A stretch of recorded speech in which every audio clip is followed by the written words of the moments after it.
better things to do tonight than die. Yeah, no snappy info with this one. Just kind of not really in the mood for that. So this came in for me today from Happy Harbor Comics. Really nice store about 2 hours somewhere behind me. Does a good mail order service. I was looking forward to this one. I read all the other Wreckers series, and I think one of my few gripes with this is that it expects you to have as well. So Requiem for the Wreckers comes a little after Sins of the Wreckers, which I don't have. I was a little broke at the time, and it came out about 2 years ago. It involved a bunch of these guys. And if you don't know who the Wreckers are, you're going to be completely boned. You also have to go and read Last Stand of the Wreckers. And if you're not all that up on IDW's Transformers lore, this is not a book you can pick up without having read anything else. You pick it up and you're going to have no idea. Like, you get a little bit of some of the backstory. You might have gleaned from a couple other reviews. If you haven't read the underlying stuff for it, you're kind of screwed. Which is really... It's the only negative thing I can say about this. I went and bought Last Stand of the Wreckers.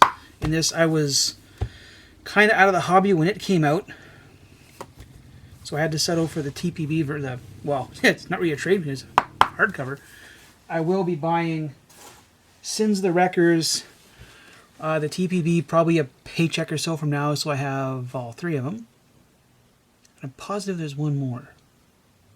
It'll come to me, or one of the 4 people that watch this might mention it in the comments. So what we get is this exists in IDW's regular continuity.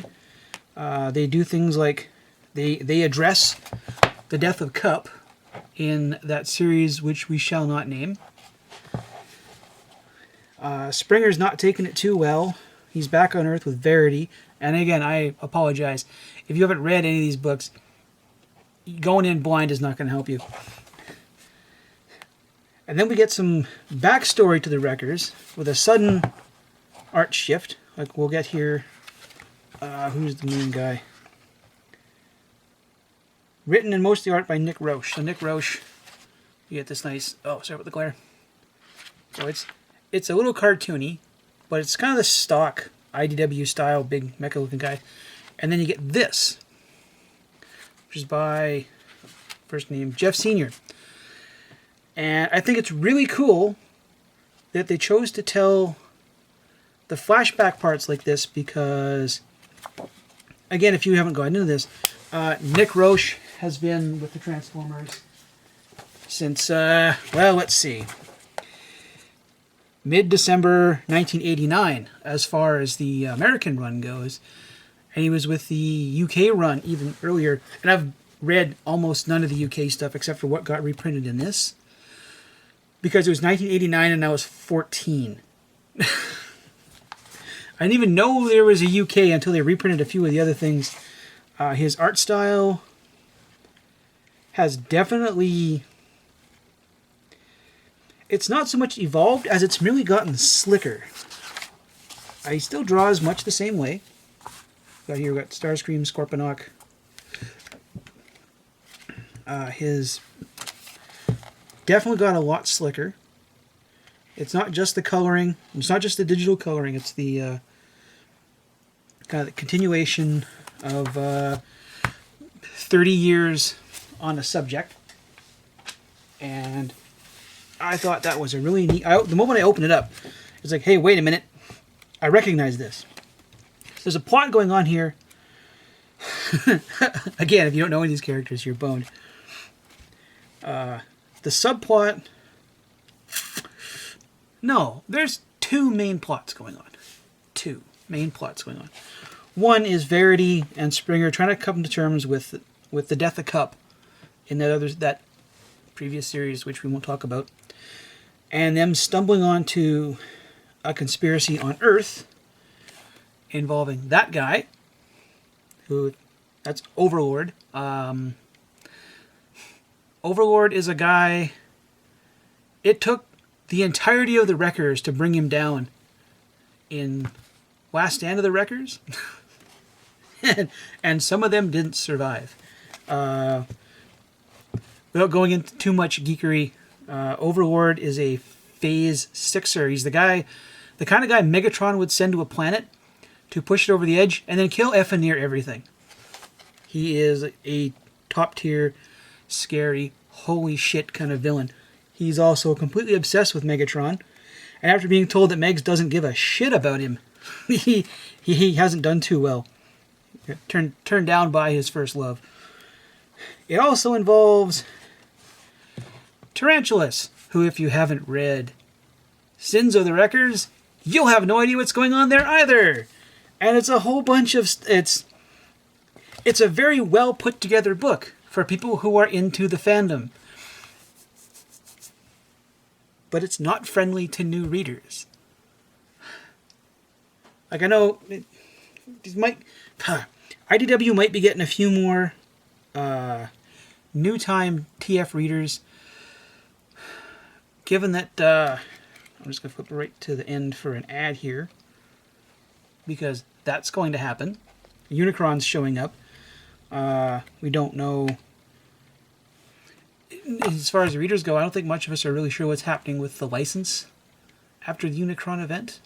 Hasbro was a little unhappy with a few things IDW did. I'm hoping IDW keeps the license. As far as the rest of the Hasbro readers goes, I would be okay with them giving up G.I. Joe. If they're going to keep up with ROM and some of the other ones, they could be in their own universe. I feel that adding all of the Hasbro-verse to the Transformers has kind of diluted the brand. And in some of the books, it really shows. Like, you've got guys from 3 different books. And they appear once, and then they're off, and then they're somewhere else. And even if you're someone who can afford to buy all of this stuff, which I'm not... It gets hard to follow in a few places. There's guys that show up from... Yeah, there's a whole bunch of guys that show up from Sins of the Wreckers. A whole bunch of sort of unresolved stuff from Last Stand. There's a lot of big, good fighting. You have the biggest douchebag in Transformers today, Prowl, and some of his goings-on. And we get a very, very angry Overlord, which they deal with in a very creative way. But I'm not sure how it's going to play out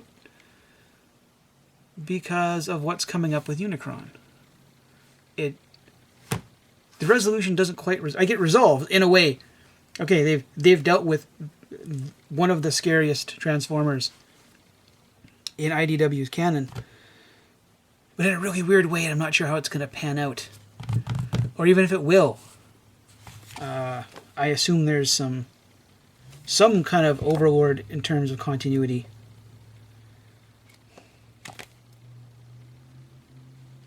I'm just not sure it's going to pay off quite as quickly as they want it to.